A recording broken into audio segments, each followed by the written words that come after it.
بسم الله الحمد لله الصلاة والسلام على رسول الله صلى الله عليه وسلم. السلام عليكم ورحمة الله وبركاته. السلام عليكم ورحمة الله وبركاته. أما اللي تريد السلام عليكم ورحمة الله وبركاته. أولا نشكر لله تعالى جل كبر ربي نقلتهم فنا ربي ترتيرو مراسا دان ترسيسي gammachuu haga nageettu waliin nu deebise katmi qur'aanaa jechuu waan guddaadha.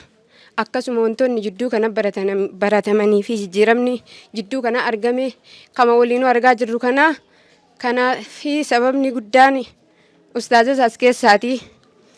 Jalqabarra rabbii kiyya galatoonfadha. Alhamdulillahi rabbil aalamiin. Alhamdulillahi rabbil aalamiin. Alhamdulillahi rabbil aalamiin.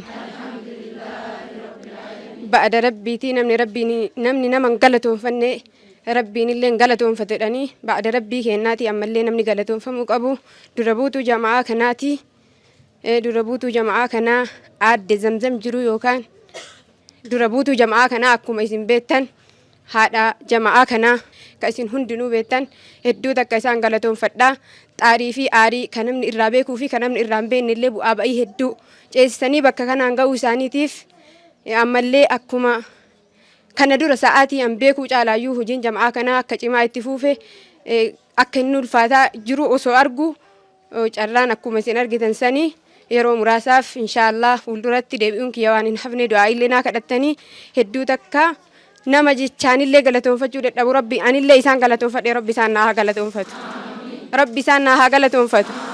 Itti aansee ammallee ustaazota teen jalqaba irratti ustaaz Safiyyaa Huseen nama jalqaba madrasaa kana keessa gaafa markazni kun banamu markazni kana aliif jedhee markaza kana eegalchiise keessaa tokko isaanii namni galatoonfachuu barbaadu.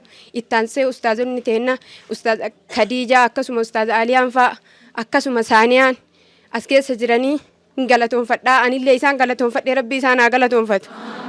Yaa rabbi naa galatoonfadhuun. Yaa rabbi naa galatoonfadhuun. Ammallee akka namni fafoo jiru kunillee akka jama'aan kunillee jajjabaatee hojii kana itti fuufee bakka kanaan gahuu namni naa taasise jama'aa duubaan jiru kana warri barattanillee dhuftanii bakka kanatti warri hirmaattanillee ka qaamaan dhuftanii guyyaa guyyatti as keessa hirmaattaniif akkasuma ka yaadaan dhuftanii qaamaan isinii aanjuu dhabellee isin galatoonfadheera. Rabbi isin haa galatoonfatu. Rabbi isin haa galatoonfatu. Rabbi isin haa galatoonfatu. Wallaahi hedduu takka gammade jechinaan ibsu. Sa'aatiin illee gabaabaadha. Sa'aatiin salaataa illee duubaan deemee jira. Wanti an jedhu waan na dhibeef jechatu na hanqata waan ta'eef jama'aa kanaaf jechaan isin ibsuu hin danda'u. Jama'aa baabuttaqaa rabbi waliin nu haa deemu. Sa'aatiin sa'aatii salaataa fi azaanaa fi iqaamaa jidduu jirru mee yaa rabbi kiyya jama'aa kana mul'iftee yaa rabbi nu jalaan dhoysin. Yaa rabbi mul'iftee nu jalaan dhoysin. Yaa rabbi ol fuutee nu jalaa gad hin deebisin. Yaa rabbi yaa Allah. Ustaaz Maryamiin nama hadha qaamaanillee fiddee urgee tanan nu argisiiste. Yaa rabbi aafiyaa isaanillee nu argisiise. Yaa rabbi nu argisiise. Yaa rabbi nu argisiise. Dhibamaa muslimaa warra jama'aa baabuttaqwaatiin hanga fi warra qaamaan dhibame ka qalbiin dhibame yaa rabbi nu aafi. Yaa rabbi nu aafi. Yaa rabbi nu aafi. Mana keessan cufa rabbiin dhibee fi gidee rabbi balbala teessan hin fidin. Balbala baabuttaqwaa dhaabattanii wallaahi billaahi rabbi bira wanti sadarkaa guddaa qabu. Sodaa rabbiiti. Inna akramakum indallahi atqaakum jedha rabbiin.